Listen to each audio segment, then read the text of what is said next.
আজকের চক ইউটিউব চ্যানেলে স্বাগতম। লালমনিরহাটের হাতীবান্ধায় দুই ভুয়া মেজরকে আটক করে পুলিশে দিয়েছেন স্থানীয়রা। তারা টাকা নিয়ে জমি উদ্ধার করে দেওয়ার জন্য এসে আটক হন। মঙ্গলবার দুপুরে উপজেলার বড়খাতা এলাকায় তাদের আটক করে পুলিশে দেয় স্থানীয়রা। আটককৃতরা হলেন রংপুর তারাগঞ্জ এলাকার মৃত জয়নাল আবিদিনের ছেলে মাসুম হোসেন ও রংপুর হাজিরহাট এলাকার মৃত আলতাফ হোসেনের ছেলে সাজু আহমেদ। জানা গেছে, মঙ্গলবার উপজেলার বড়খাতা এলাকায় জমি উদ্ধার করার জন্য মেজর পরিচয় দিয়ে টাকা দাবি করেন তারা।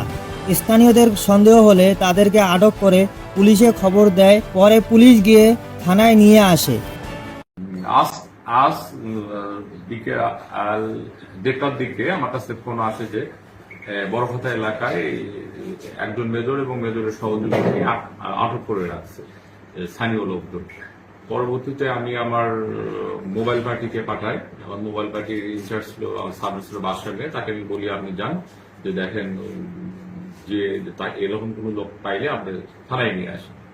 তো কিছুক্ষণ আগে থানায় নিয়ে আসা হয়, আমি তাকে জিজ্ঞাসাবাদ করি এবং এই ভুয়া মেজর যে নিজেকে মেজর পরিচয় দেয়, এই ব্যক্তিটি আজ থেকে প্রায় 1 মাস পূর্বে আমাদের যে লোকটার কাছ থেকে টাকা দাবি করেছে, রফিক নাম, তার বাড়ি বড়খাতা 4 নম্বর ওয়ার্ডে, এই লোককে লালমনিরহাট কোর্টে পেয়ে তাকে তার সহযোগী, এই ভুয়া মেজরের সহযোগী শহীদার বলছে যে আমার পরিচিত এক মেজর সাহেব আছে, তোমার যে জমি জমা নিয়ে ঝামেলা চলতেছে, অন্যরা তোমার জমি জবরদখল করে আছে, সেই জমিটা আমার মেজর সাহেবের সাথে তুমি কথা বলে বা কিছু খরচ দিলে সে তোমাকে উদ্ধার করে দেবে।